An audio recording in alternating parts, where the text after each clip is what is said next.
I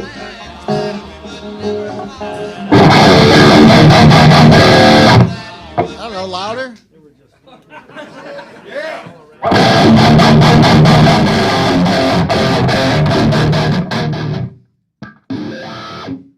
right, it works. What's going on? How you doing?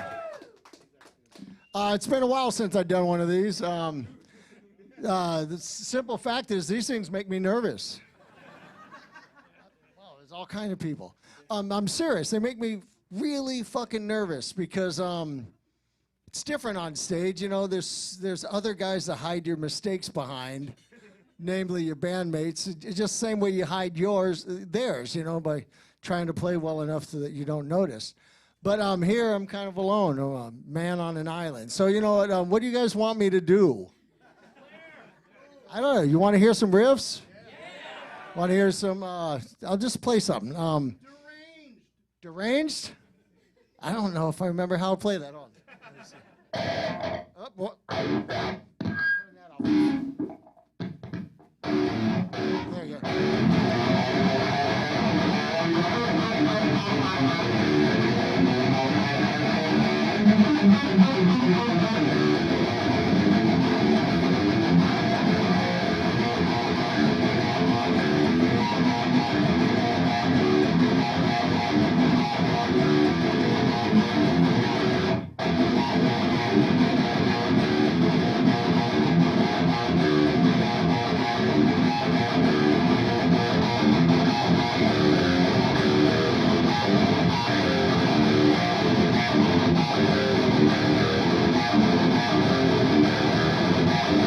Hey, I did it.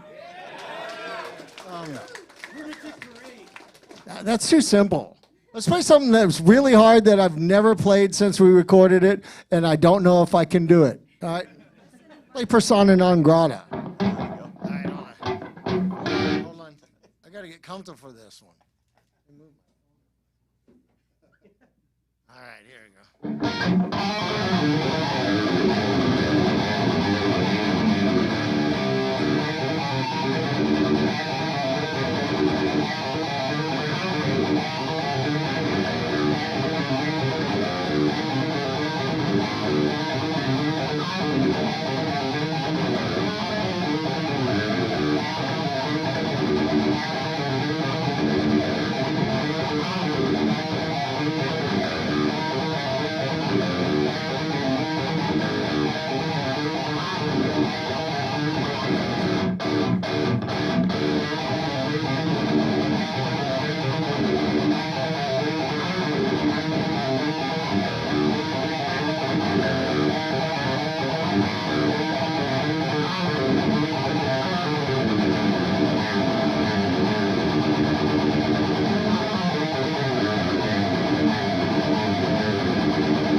So look, I could sit here and noodle around all day, or I could play something you asked for, teach you something, answer questions, whatever you want. All right, what do you guys want? Everything. Come on, man, that's the most difficult thing ever, is to give you everything. So what's your recommendation for a kid that's just starting to play guitar? Come over here. All right, go over there. Come on up. What's up, brother? Are you starting to play guitar? You know what you got to do is learn AC/DC. Don't bother doing anything else. Don't do all this stuff. Just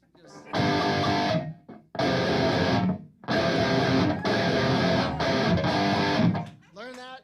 Everything else follows. And you know what's most important? Have fun. Playing guitar is fun, right? Yeah, that's all that matters. Right? He actually loves AC/DC. Here you go, see?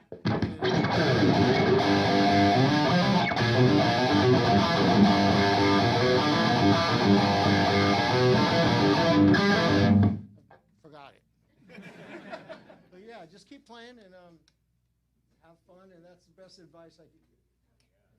Bang your head really hard. Hey, don't forget to ask me, what song do you like that he plays? My favorite song has to be the Toxic Waltz. Yeah, I'll play that for you.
You guys are making me work. It's hot up here.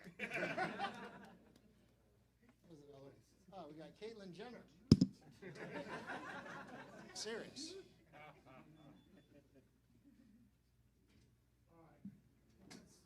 Noise, I guess. Hold on.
Anybody got some questions? You, sir. You ever like Frank Marino? Frank Marino's God. What are you talking about?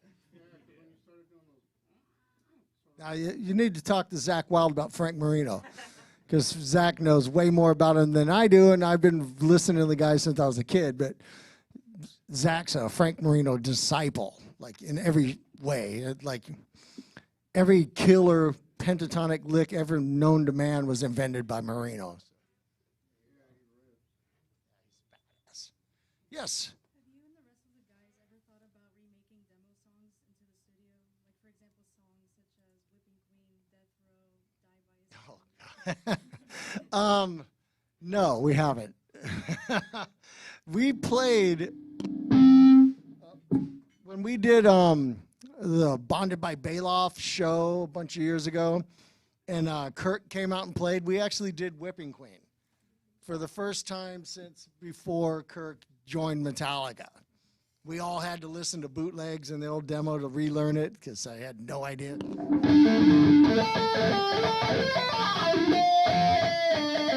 Something like that.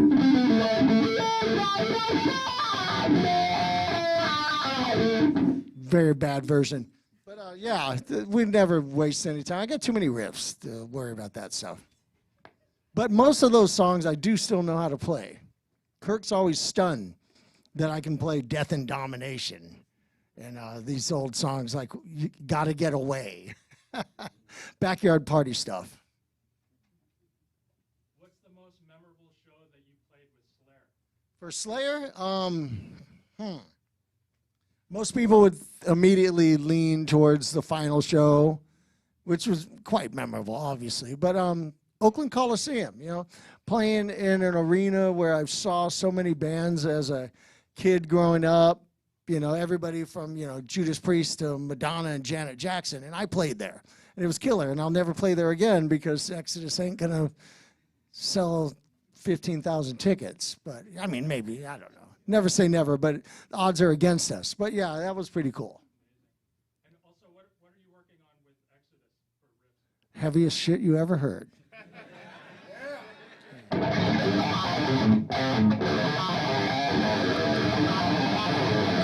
That's all you're getting. Yeah. Gary, what do you remember about Wacken in 2008 and who put up that set list? Who came up with the set list? I have no idea. Show was killer. I mean, we played super early and the crowd was super pumped and hungry. And I mean, listen, there are literally Exodus festivals that have been done where we didn't have paper to write a set list. And out on the stage were paper plates because that's how Exodus rolls. We don't have our shit together. And, you know, like you look down and there's like a paper plate. I walk out like, what's a fucking paper plate with songs written on it? That's all we had, dude. We had no paper. But, yeah, Wacken was sick. I'd like to play again. They kicked us off the bill last time we were booked there, though. Yeah, long story. But they, you know, they never say never. Yes. I'm sorry?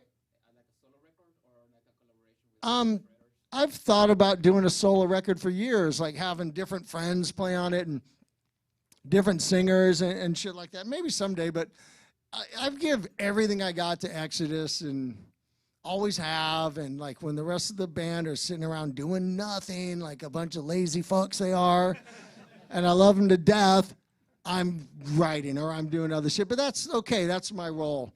And so I never have time for that kind of shit, you know, like even when I have time. Like right now, with Europe being canceled, you know, I've been home doing nothing, but I need to make a new Exodus record. So I've been working on that, you know, aside from doing some, you know, home improvement bullshit and stuff like that, you know.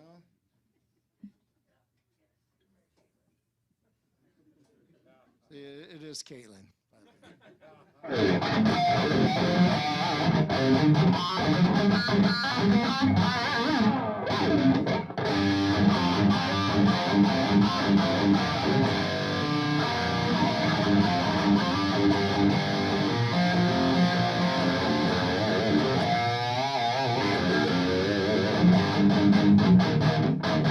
Sounds good. Yes. Yes. Hey, what were your considerations when you're replacing Jeff and also in his guitar style, like when you were approaching it, that part? You know, I can't play Jeff's style. I mean, there were guys, you know, I tend to want to say nobody can, but there's guys out there in tribute bands who've dedicated every minute of their day to mimicking Jeff's stuff. And, you know, if that's what you want, I always said those guys are better for the job. I tried to keep the vibe. If Jeff's playing real fast, I'm not going to, like, hit one note and bend it all day and try to be Mr. like, emotion, you know? You know, and, like, make a note sing. You know, I'm going to try to keep it frantic if he was frantic. If he was on the whammy bar, I'm going to go on the whammy bar. His stuff on Show No Mercy has a lot of melody, and so I tried to keep some of those key melody lines to keep, you know, because those were like part of the song almost, you know. But the band never asked me to do Jeff stuff. They just let me be me, and it was cool, you know, because Yeah, I think I would have done a disservice to him to try to like play it. It's like one of a kind, you know. Yes, sir. Give us a funny tour story involving another band. Funny tour story. Oh God, there's kids in here. I don't know. I mean, you know, involving other bands. You know, we used to like when Exodus would go out on the road. You know, we were always best friends with all of our opening bands, and sometimes, you know, we would offer up an open bunk. Someone get out of their van and come hang out and sleep comfortably for the night. Only catch was they had to drink whatever we gave them. It's always started with a beer with like a bunch of hot sauce in it and like scorpion pepper sauce, and next thing you know, like there's Febreze being brought out and shit and all this horrible stuff. And you know, Shane from 3 Inches of Blood drank it and kept it down like a man. So. But you know, like, you know, I mean, you know, there's a lot of sharpieing going on. You know, if you fall asleep outside the safe zone of your bunk, you know. You know, all's fair game in war and tour. How did you compose the intro piece to No Love, and what's your favorite breed of cat? You're going to speak up. I am wearing hearing aids, by the way. Thank you, Slayer, for that. Not for the hearing aids themselves, but for the hearing damage. Okay. How did you compose the intro for No Love, and what's your favorite breed of cat? No Love started with just noodling around, you know, just plucking around like with, you know, major third harmonies, and next thing you know, this melody came. My favorite breed of cat is Scottish Fold. I'm looking. I'm currently catless, but I've not given up hope. But I will not accept any cat right now. If for me to go back into having a cat, it's got to be one that's got a face that will be Instagram famous. I want to be like that guy with his own little bub, you know, the angry cat, you know, grumpy cat and all that shit. How did you start to get into cats, like to begin with? How did I get into cats to begin with? I was a cat family, you know. My parents had a cat that lived to be like 21 years old. And always had cats, you know. I've had a couple of dogs, but I'm a cat guy. Maybe it's because I'm lazier and cats can fend for themselves a little more. But right now, though, you know, I live in the woods. I'm surrounded by deer and wild turkey and pheasant and, you know, quails and lizards everywhere and stuff. So I kind of have pets and I don't have to feed them. It's kind of cool. Anybody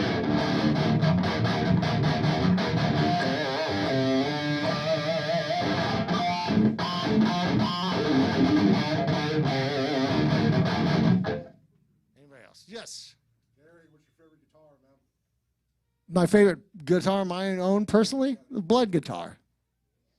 I mean, it's got 18 vials of my own blood on it, you know, so, and not by accident. You know, it's easy to put 18 vials of blood on a guitar if you, like, fall down the stairs while carrying it or something, you know, but, no, that guitar's special. I brought it out on the last tour for the first time since Slayer, you know, like, you know, I only bring it out for, like, when I think it's going to be safe. You know, like some club, some stage diver gets up and kicks his steel-toe boots right into it, you know, like I'm not going to put it in that kind of predicament, you know. I'm going to make sure it's like babied. Yes. A lot of guitar players, either they're lead players or they're rhythm players. You kind of excel at both. What would you attribute that to, or what do you practice more? What comes more natural to you? Rhythm comes more natural to me now. You know, like as you get older, you know, you start dealing with like, you know, arthritis and my knuckles hurt all the time. And you know, going around putting biofreeze on your hands before you play. And seriously. And I enjoy the rhythm part more. You know, the song, I'm playing rhythm for 99.9% of the song. Why suck at that? You know, there are guys out there who are just the best lead players and then they just don't care about the rhythm.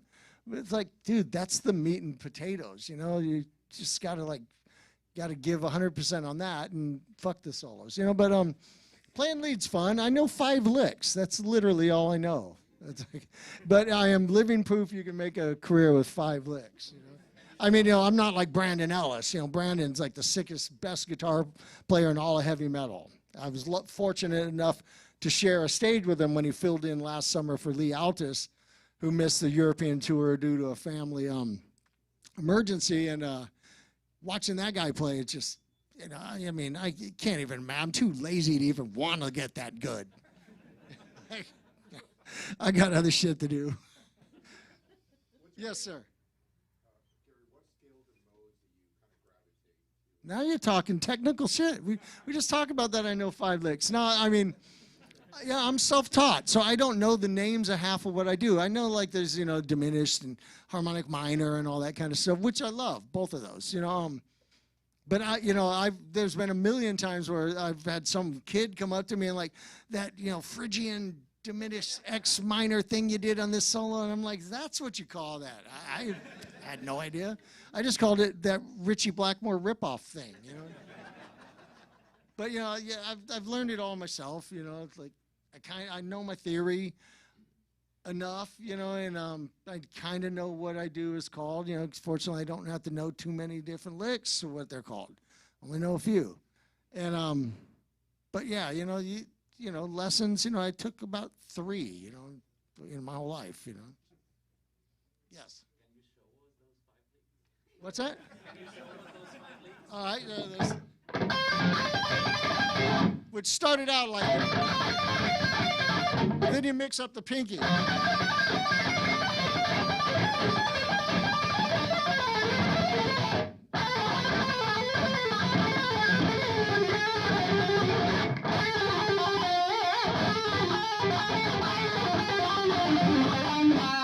And then you put in a little half steps and make it flow, you know.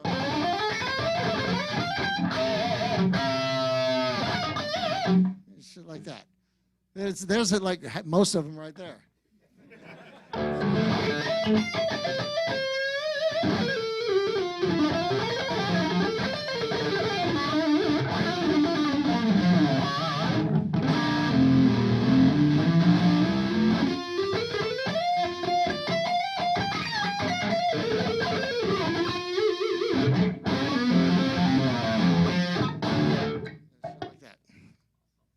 You know, basic rock stuff. I'm a rock guitar player on steroids and meth, I guess. You know, like those are my roots are hard rock, you know, like, and that's still how I play. I still play more like Angus Young on methamphetamine than I do Yngwie Malmsteen, you know, because that's the stuff I grew up on, you know, Ronnie Montrose and Robin Trower and Frank Marino and Joe Perry and, you know, Eddie Van Halen later and all that stuff, you know. I'm a rock guy. I like hard rock, you know. What's the key to... Oh, no. Where are you? Right here. Oh, yeah, go ahead. What's the key to increasing speed and allowing yourself to shred? Come closer, sir.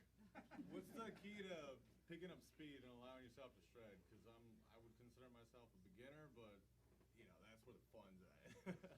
You know, repetition. You start out slow and, you know, don't try to go too fast. I mean, I'm guilty as anybody, you know. I'll have something I want to do and I start out trying to do it too fast, too quickly.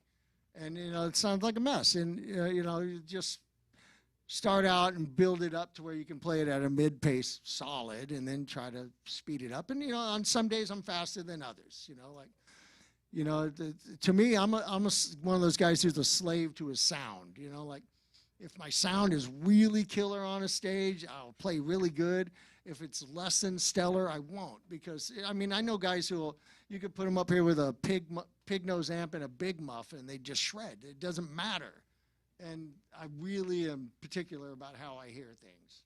So, you know, some days I'm faster, and some days I feel like I'm sluggish and slow. Yes? Who has been your favorite bass player to work with? Favorite bass player to work with? Jack Gibson, of course. You know, like he's been my bass player longer. I've played in Exodus with Jack Gibson longer than I've played with anybody else in Exodus. It's my ride or die. And I hate that term, ride or die. It's really awful, right? It's like, you know, it's like my wife and I, one of our pet peeves is we hate people who speak in cliches, and I just did it. It's fucking awful. Yes, sir. What's your favorite guitar color? Favorite color? Purple. Because Prince is my hero. We were just talking about my, Tony and I were talking about my Prince tribute eclipse, the one that says Purple Rain on the back of the neck, but rain spelled as in rain and blood. But it's in the same font as Purple Rain, and that's one of my favorite guitars. And, you know, he's my hero, you know, like always has been. Since the first time I ever saw him live. Changed my life. Changed everything. Yes, sir. What's your favorite thing about being a grandpa? Everything. It really puts life in perspective. You know, they say being a grandfather, it allows you to get a redo on all the things. You know, you try to be a great father, but, you know, you learn, you know, and your kids are grown by the time you realize everything you maybe did wrong. And so you try to do it better with your grandkids, but, you know, you're not their parent. So you try to advise their parents and best you can. But, you know, the other best thing is you get to give them back. When you're done playing with them and hanging out, you hand them back. Well, if they're young enough where they got a bag of shit in their pants, you give them back. You know, like, it's my guitar tech, Steve Brogdon, in the house, by the way. Wait, Steve. I think it's out of tune, bro.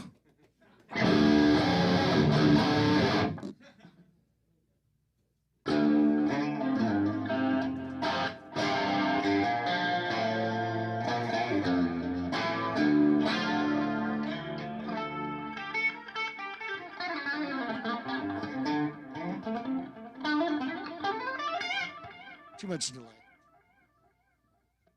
All right, next. Sir. Any cheater tricks you figured out over the years to get to nail your squeals? Say that again, I'm sorry. Any cheater tricks that you figured out? Oh, I cheat all the time. We all cheat. We were talking about that as well. But to help you nail your squeals? Just fingernail. Grammy bars.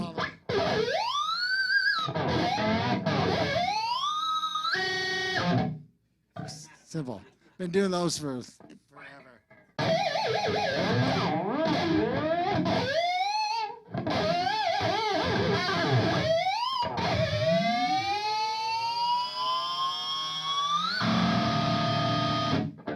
Fun stuff. It's also easy, you know, like, you know, people will be more impressed by a whammy bar climb than anything else, and it's really a good way to, like, give yourself a break. You know? Like, wow, he's shredding. He went like this. Like, but it's fun. I love whammy bars, you know. I got them on almost everything I own, so. Do you feel that the titanium screws make any difference on your whammy bars? Say that again now? The titanium screws, do they make any difference on the... They brighten up the sound a little bit, and they're indestructible. They're awesome. And plus, look, they look totally cool. It's like, I'm all about color-coordinated guitars. And live, my guitars have coordinated cables. Like the Officer Holt, the blue one, has a blue and gold wrap guitar cable. Company made them for me. You know, it's like it's a little overkill, but it looks great. I love it. Yes, sir. I want to say congrats on your 2-year sobriety, man. Thank you. Thank you.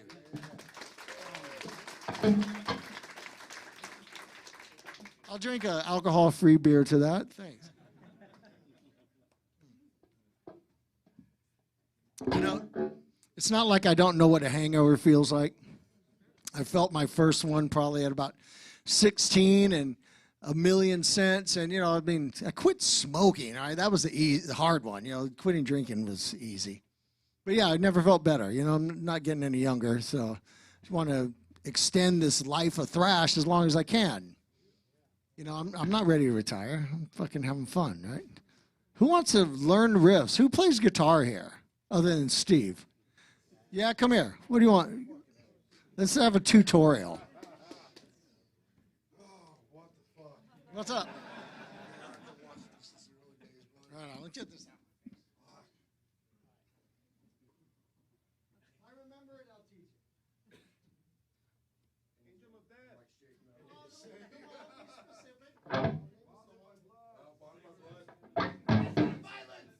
This is interesting stuff because nobody plays any of these riffs right on Bonded. Nobody.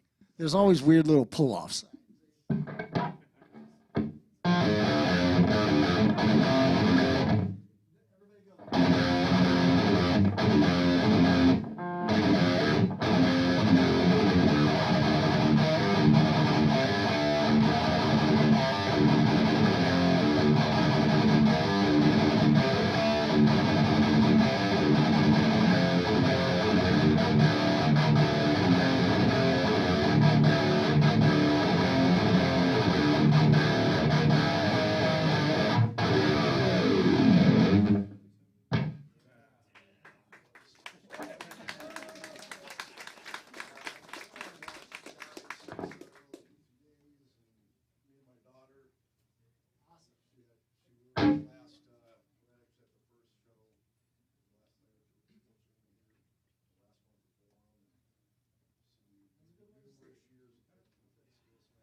March of the Only with my own riffs. Hey, March of the Syncopants. What's that? March of the Syncopants. Oh, you stumped me.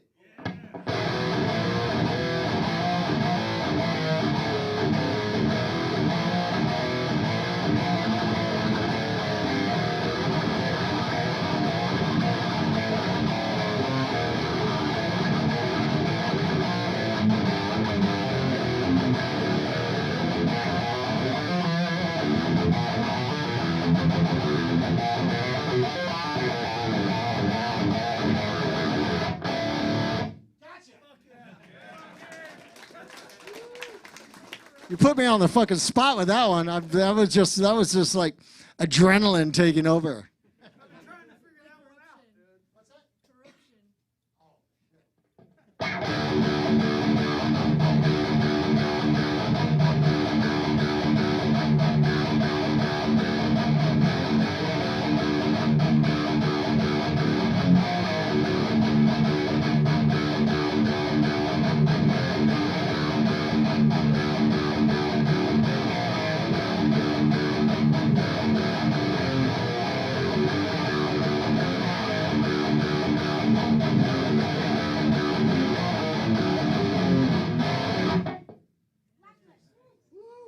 Blacklist. Blacklist? Yeah. I play that every tour and every show. Piranha. Sorry. What's that?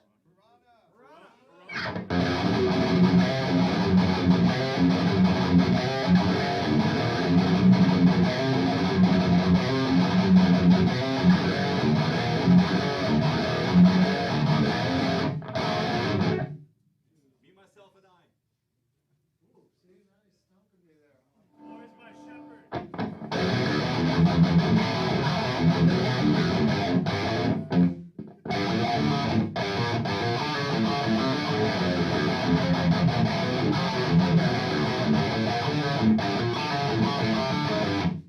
Exodus. Kind of stumped me there. Force of habit. Exodus. What's that?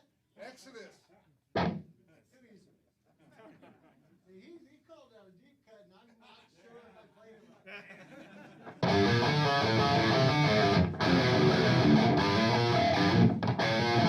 Oh, see, I'm stumped.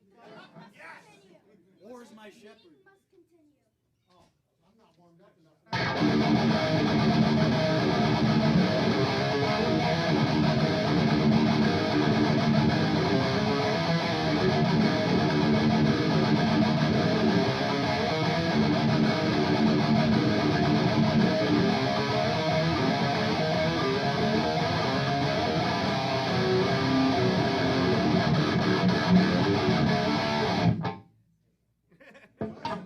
See, and you notice we were talking about cheats, the down picking cheats there that I do, because on the album I didn't, but like live, down with some down picking because it's kind of hard. And Intro to No Love. what's that? Intro to No Love. Cowboys from Hell. You swung me already. Can you do the you against, Pressure, pressure. you against you solo? Say this? The you against you solo? Come closer. Come on up here. Come on up. Don't forget, I am wearing hearing aids. Oh, I don't remember. You already stumped me. I do not remember. There's so much Slayer shit I have forgotten.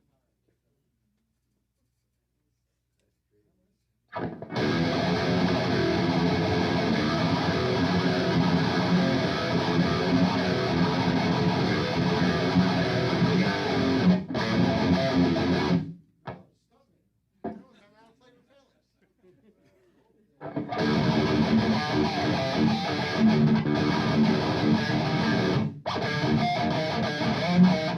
I don't remember how to play with Absolutely stumped me and I'm humiliated.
No, I mean, some songs are slow, like.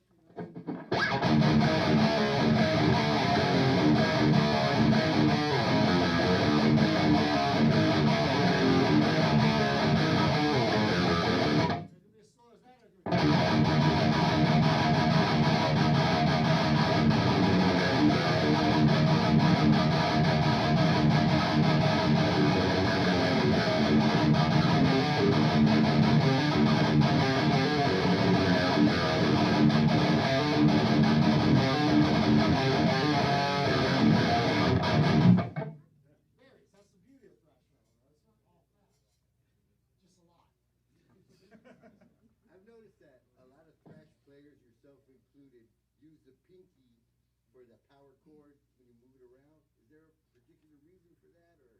No, I mean, like, Kerry King's a master, one of the best rhythm players I've ever seen or known or played with in my life, and he never did it. I can't do it like that. But, Kirk Hammett taught me my first lessons. He held the hand chord like that, so I did. And to me, it's like the fingers are kind of about the exact width of the power chord. I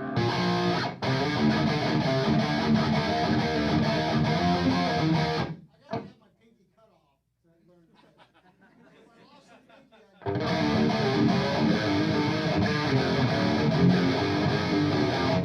it's hard. It's the way my hand falls in the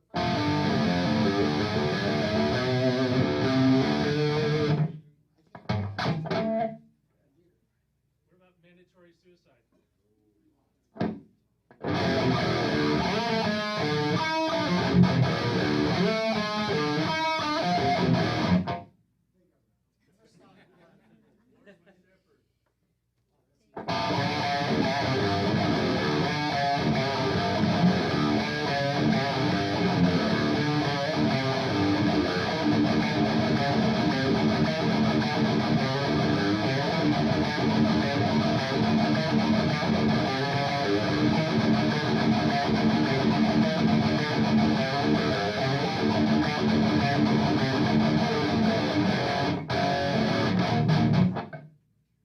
What about tunings? Like, what tunings do you usually derive from? Like, standard half step down, or just do good craziness on, like, drop crazy C shit?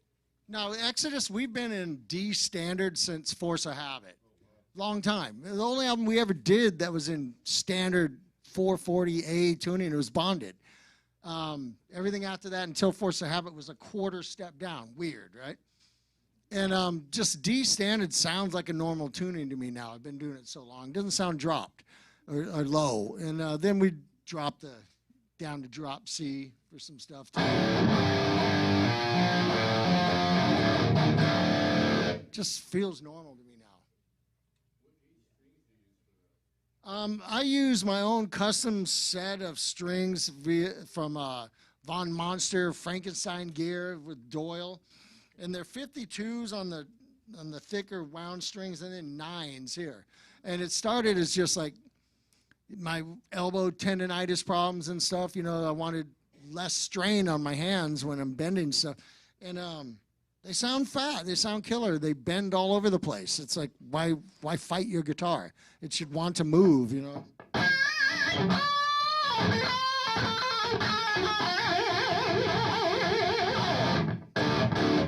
Awesome. What are you tuned to right now? What's that? What are you tuned to at the moment? Come on up. I can't hear you. Come on down. No, I'm just asking, what are you tuned to right now? I'm hella deaf. What tuning are you in right now? Right now I'm in D standard. All right. Yeah, I just. Perfect. Dude, my hearing aids are not working so good today. What? Yeah, I know. Before I got hearing aids, I had one. It's called my wife. Yes. Like father, like son. Can you play that?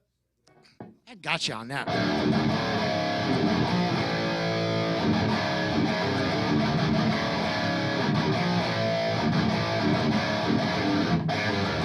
I didn't play it well, but I knew it.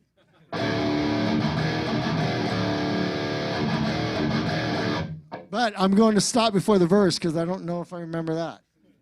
I should know this shit, right? Can you play Salt the Yeah. How's the start of that go? I know the riff.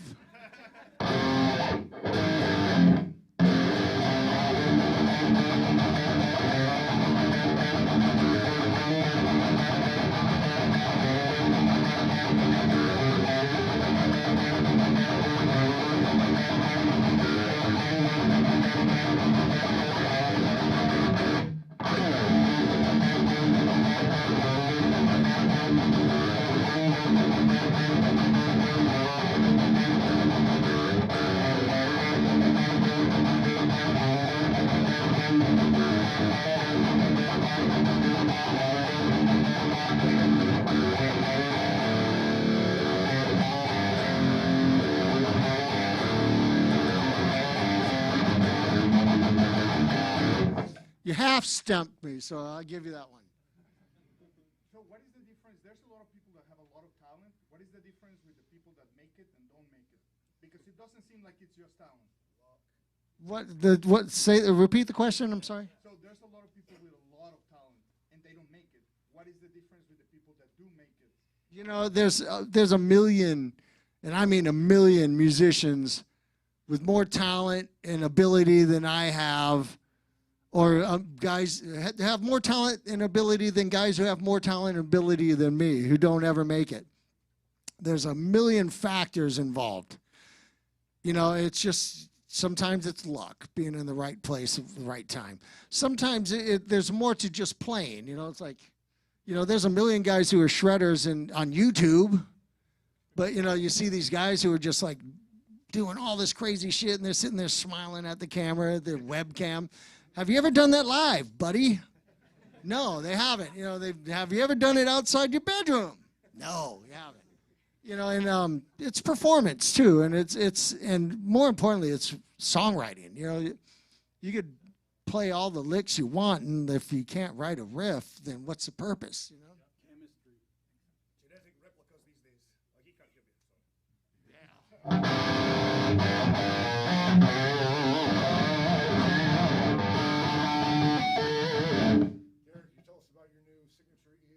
Yes, that's the new V. Let's talk about that.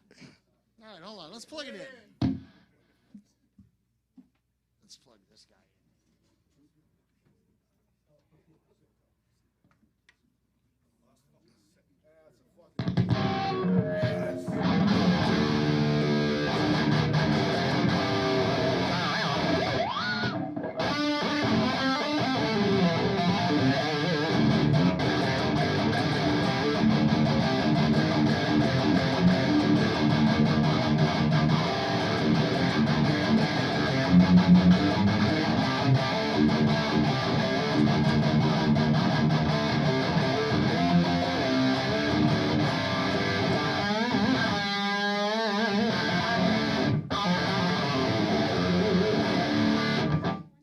guitar. It's a multi-ply red and black binding all the way around the whole thing. It's totally sick. I mean, it was something worked with Tony from ESP on to make happen, and it happened, and totally stoked. And it's totally cool for me to play something pointy again. You know, it's like awesome. I can't wait to like run into someone in the band and hurt them with it. Because back in the old days, Rick Hunold and I used to have a competition of who would draw blood the most. You know, you run up behind Rick and he doesn't see you and he swings that pointy headstock back, and next thing you know, you're getting butterfly stitches backstage, and then you get them back. It's awesome. But yeah, it's fucking cool. You know, I mean, it's like a metal weapon. It's elegant looking. My favorite two colors together, black and red. It's badass. Say that again? This one's mine, actually. I had to ship it back because they wanted it for these clinics, and they said, well, you know, there's a prototype and then a real one, and you have them both. Do you mind shipping that back? So I boxed it back up and sent it, and this will go home. And actually, when I get home, I'm going to put some of that red hardware on it. It's going to look killer. Yeah. Come here. Come check it out. No, come here. wants to play this thing? Come on, man. Come on. I don't have a strap. Do we have another stool? Here, you sit here.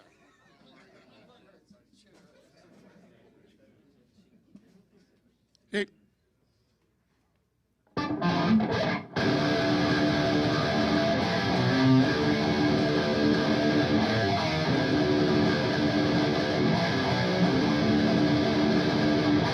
Blasting our way through the boundaries of hell. No one can stop us tonight. We take on the world with hatred inside. Say him the reason we fight. Surviving the slaughters and killings we've lost. Then we return from the dead. Attacking once more now with twice as much strength. Conquer then move on ahead. Evil, my words defy. Evil has no disguise. Evil will take your soul. Evil, my wrath unfolds.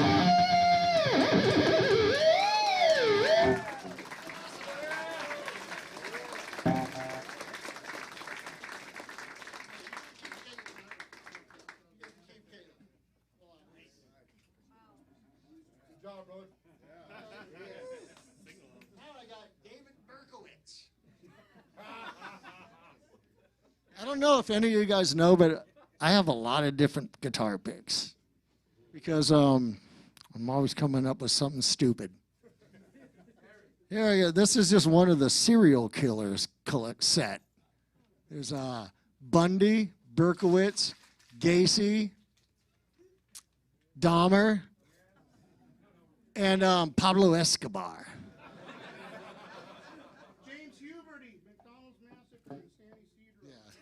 Then I got, several ones with the world's most famous Kardashian family on it. And I got one with the little fat kid with guns, and it's awesome.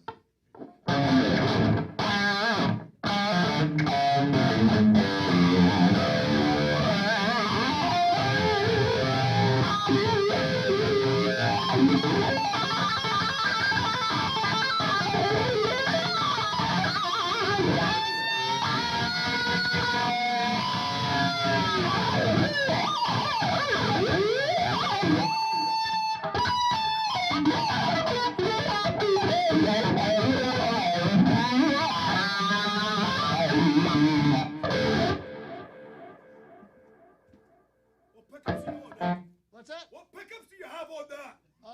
EMG, Gary Holt set. And what pickups do you have? Is it the EMG? Gary Holt Signature set. They're an 81 and an 89R. The 89R gives you a single coil up at the neck side when you yank the volume knob out. Really cool. Sounds great. Like clean.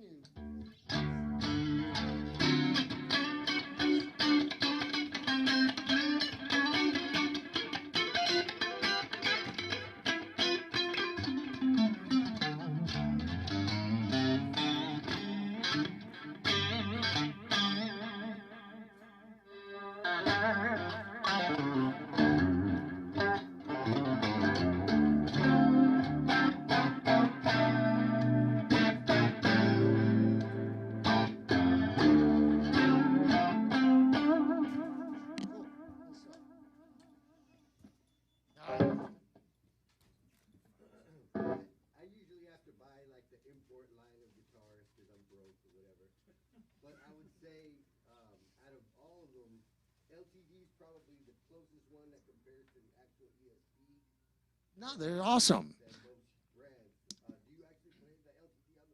I play them all the time. Like when we just went to South America last November, December, I took only LTDs because there was like 27 flights. 27 times some guy who's really burnt out on his job is throwing a case, trying to hit the conveyor belt, and maybe not. So, I'm not going to take those. But another thing we were just discussing back there while I was warming up a little bit, that the difference between these and the Gary Holt custom one is like a Dodge Hellcat and a Bugatti, right? Both will splat you into a wall and end your life like that. But one is a level of refinement, and the other is like just brawn and muscle car, American roll them off the assembly lines. But they're well made. These are killer guitars. I still play them all the time live, even if I have the customs. They're a little lighter, and like, you know, I suffer from some chronic back problems. At times it's really bad. At times it's fine. And sometimes I really want the lighter guitar. So, you know, they're awesome. They're perfect frets. They're made amazing, and they're better than some of the very expensive guitars I have from other brands sitting in my storage unit, never played, because they're not as good. Do you have your blood painted in any of the LTDs? What's that now? Do you have your blood? Do you have your blood painted? No, in no, any of the no. That's only one guitar. My wife made them stop at 18 vials.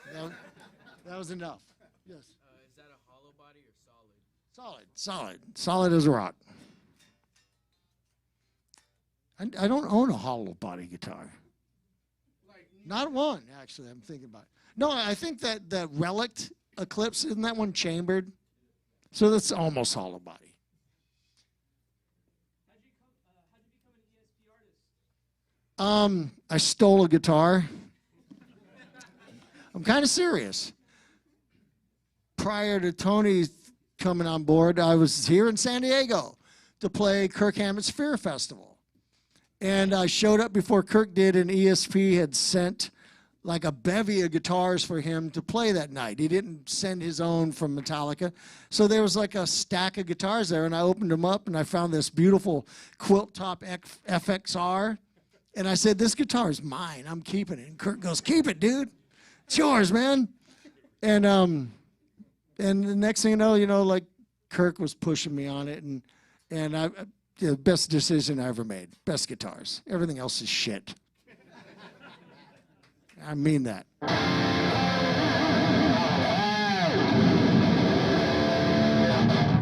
awesome stuff. Awesome. Can you please play Strike Strike of the Beast? of the Beast? Yeah.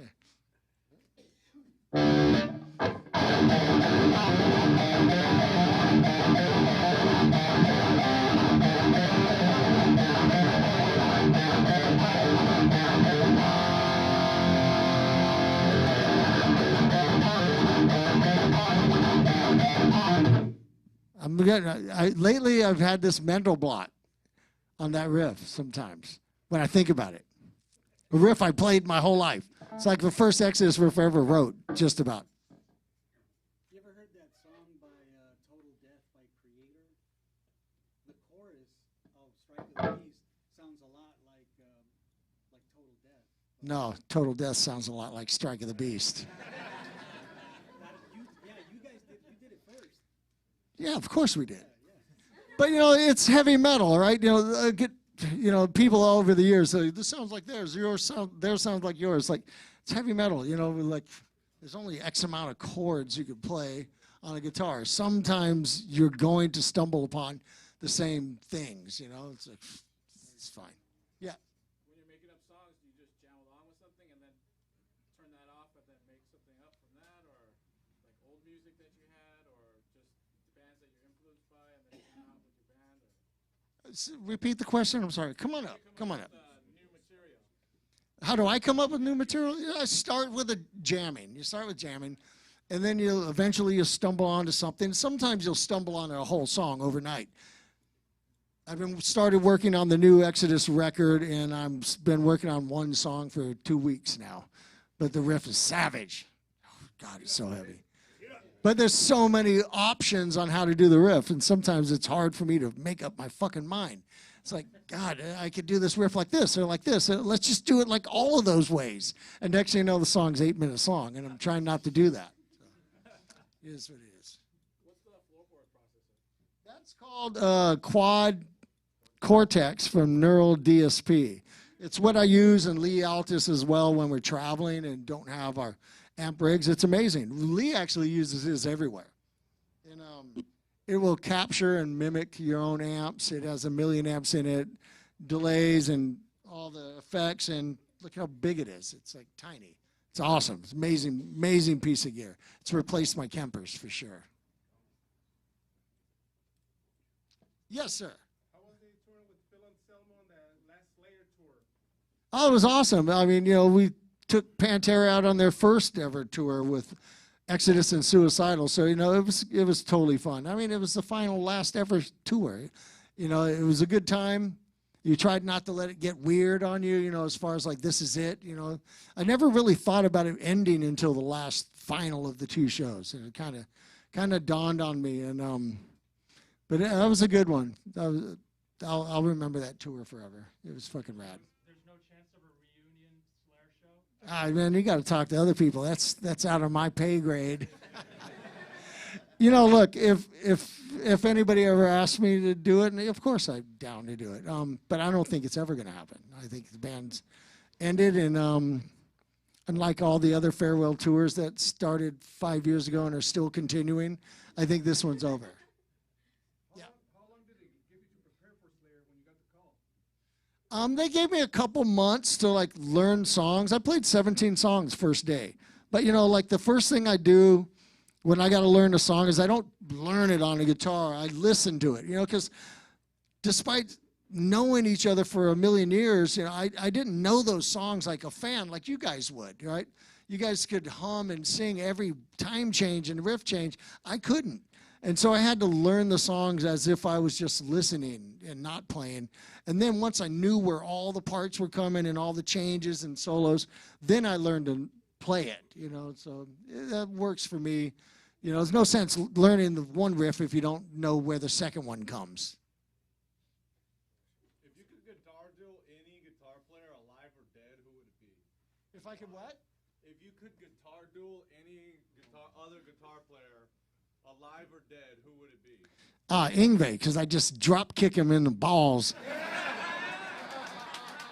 And while he's down there like fucking screaming and crying, then I just get up over his fucking head and in your face. Nah, he's a legend. He's a legend. He's on my Mount Everest of guitar players, even if he is a dick.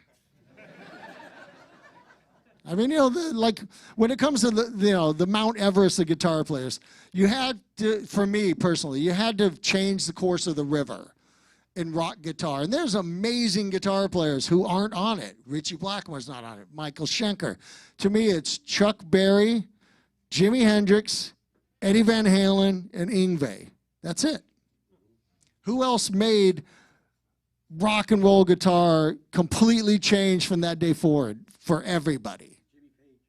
Nobody, you know. I mean, there's like great guys. Dimebag's almost on it, but like Eddie Van Halen, he changed the equipment we all use. You know, like, did you ever see a Strat with a humbucker in it before Eddie? Nobody did. You know, he's the guy who said, you know, Les Paul sounds fatter, but I like the way a Strat plays. I think I'll just put that pickup in it. Duh, no one ever thought about it before. You know, but You know, Yngwie, I'll give him his credit. You know, he changed what everybody was sweeping and all that shit out there. He changed guitar. You know, it's a dick though. It's an asshole. Hey, play some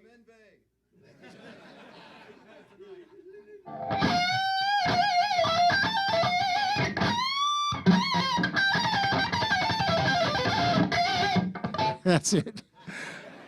Sorry, Yngwie. You got me. Yeah, go ahead. Hey, in 1977, when I was 10, Kiss came out with a comic book and they put their blood in it. Is that where you got the idea to put your blood on the guitar? Dude, they put about like fucking a quarter gram of blood in their thing. 18 vials, right? For me, they didn't put four little vials. Oh, there you go. No, you know, I needed cookies and orange juice after pumping out 18 vials, you know, like getting lightheaded, you know, just like going to the blood bank. Can you play Gates of Babylon? Sure.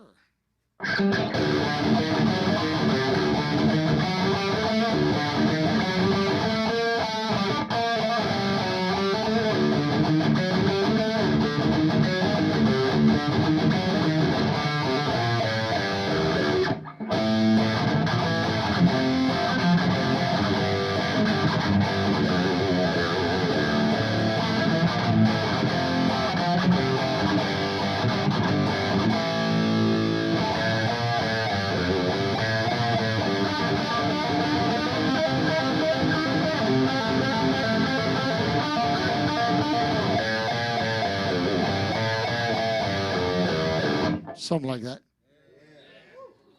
Faking parts, but that's the gist of it. All right. You ever see Randy Rhoads? Favorite show Yes, no I did. mercy riffs. What's that? Favorite riffs, but show no mercy.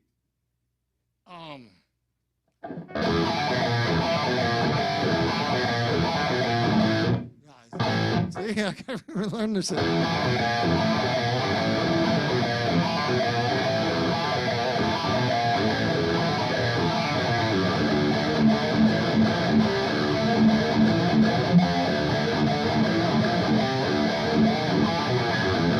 Love that song. I want to hear the story of Hell's Breath. The story of Hell's Breath. There is no real story about it. It's just an old song. The first riff I ever wrote for Exodus is the main riff in that. How's it go?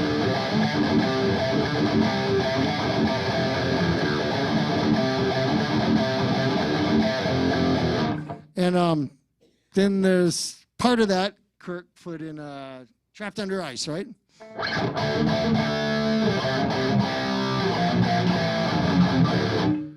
And yeah, it's just early Exodus shit, you know? Just like, gotta get away.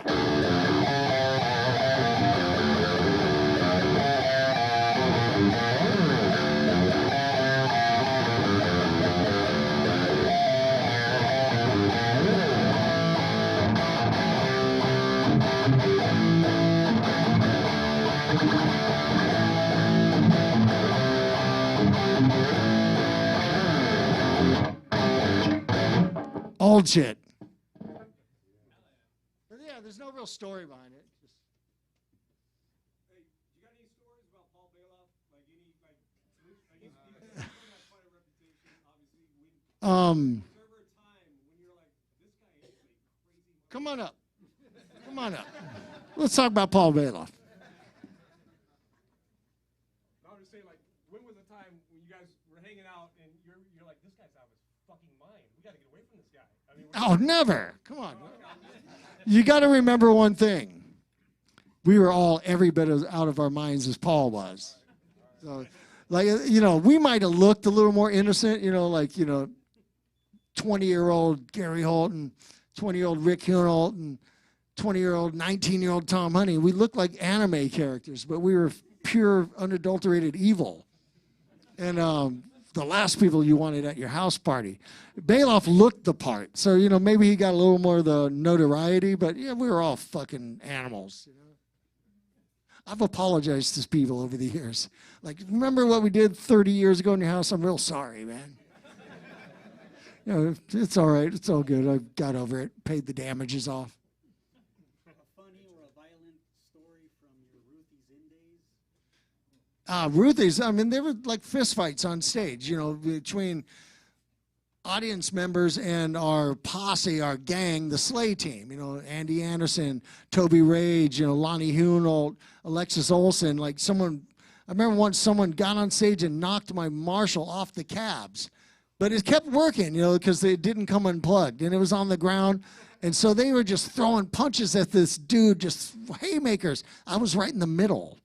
So I'm standing there, and these punches are going right around my head, and I'm just playing, and they're trying to kill the guy who's behind me. And like, they missed me, though, somehow. They landed those punches. Fucking accurate, like marksmen. You know? Play some blues? What's that? Can you play some blues? Play some blues? I can play white boy blues, you know.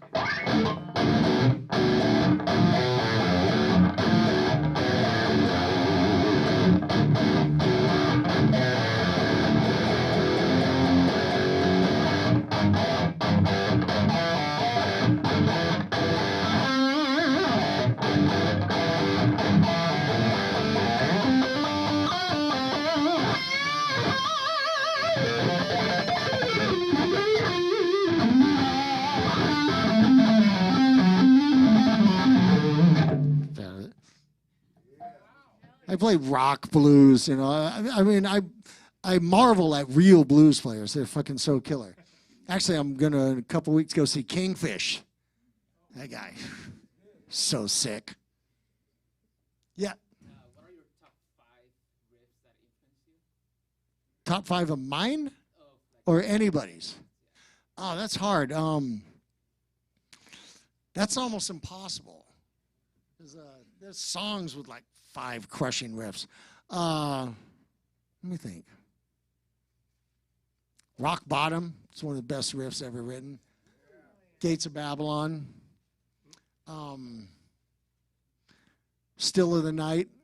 I was messing around with that back there warming up. That's a fucking awesome riff, you know.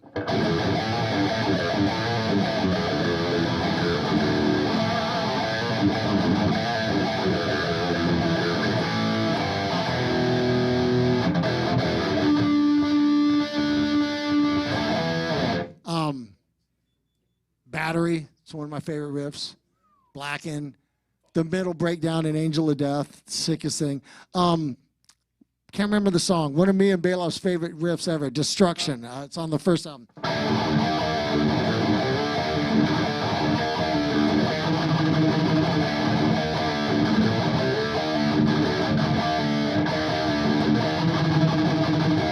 That riff. Something like that. It's like one of my favorite riffs. Me and Baloff used to go crazy for that.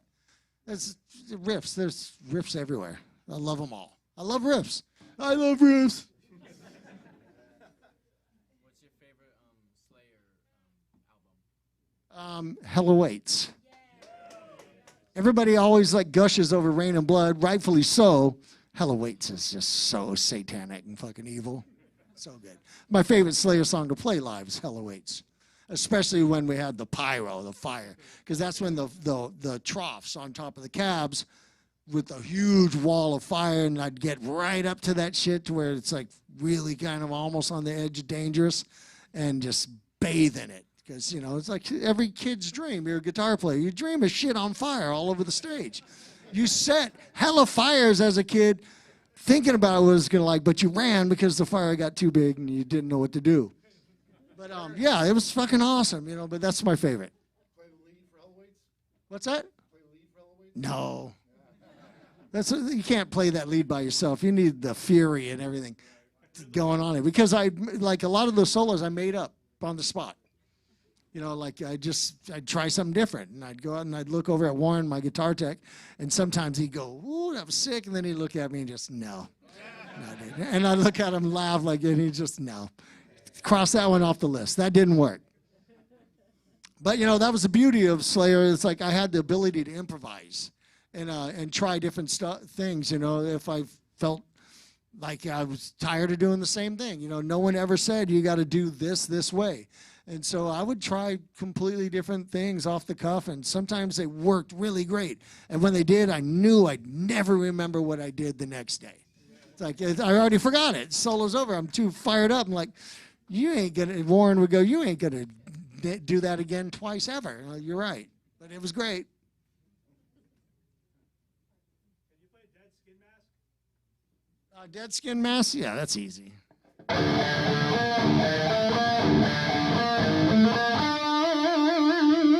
But, you know, you need the other guitar and all that.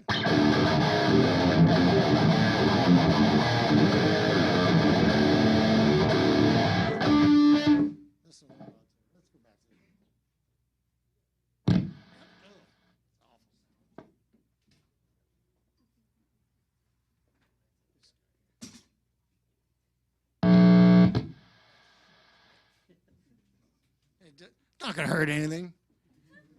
All right. Should we, you guys want me to sign stuff and things? When we get to that point, I'm done with this. This is getting put away. So what do you want? Do you guys want to hear anything? What's that? The wristband. The wristband? I only brought one. I got like 4. I got 4 more clinics. So these sharp edges, they hurt. You know, they're kind of. So, what's that? Crazy tour stories? All right, here we go. I remember in 1985, we were on tour with our heroes, Venom, in Europe. And no one spoke English in Germany then. And we were in some tiny little village hours early. Like the trucks hadn't even shown up. It's wintry, and we're just in this one little village. And this guy comes up to the bus. And didn't say anything in English, but we were just like, come on in, man, you're our friend. Baloff did. And he came on the bus and sat there while we smoked hash for like hours. And then the first English he said, after like 2 or 3 hours of on our bus, he goes, I'm a rotten roller.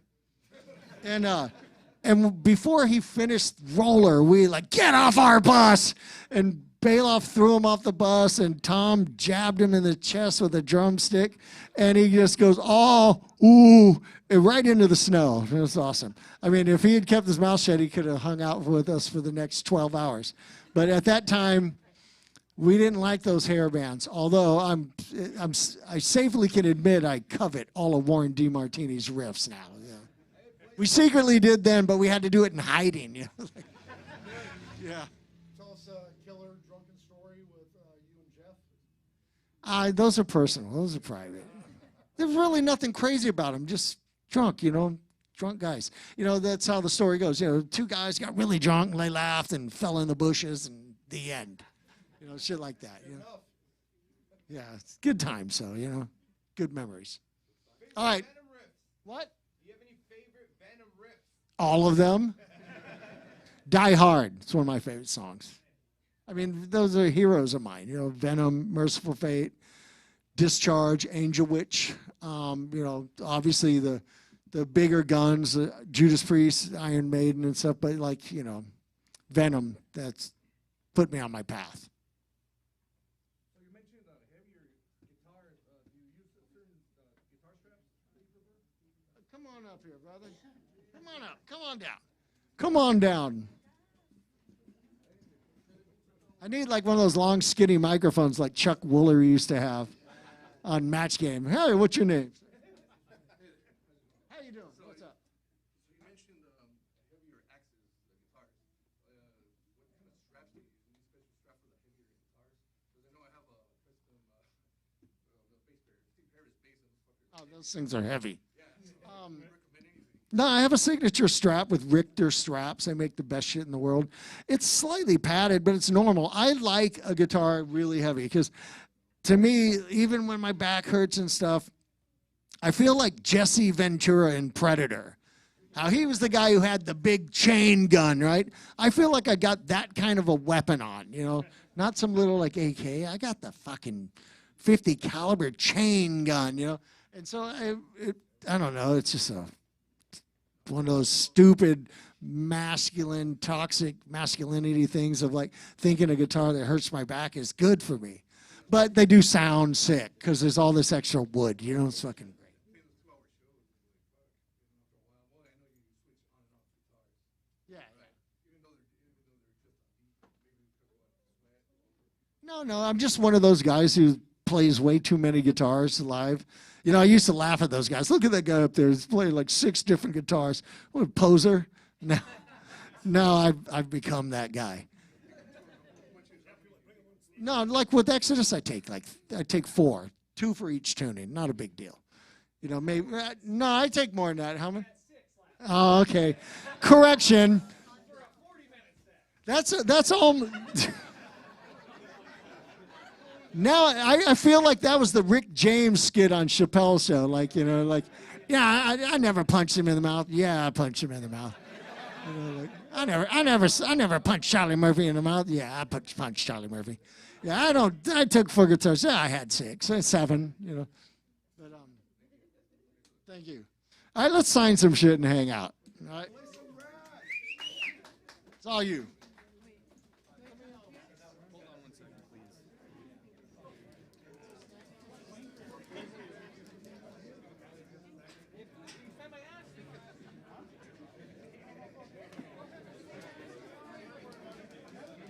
I think that was all I had. Give me a minute.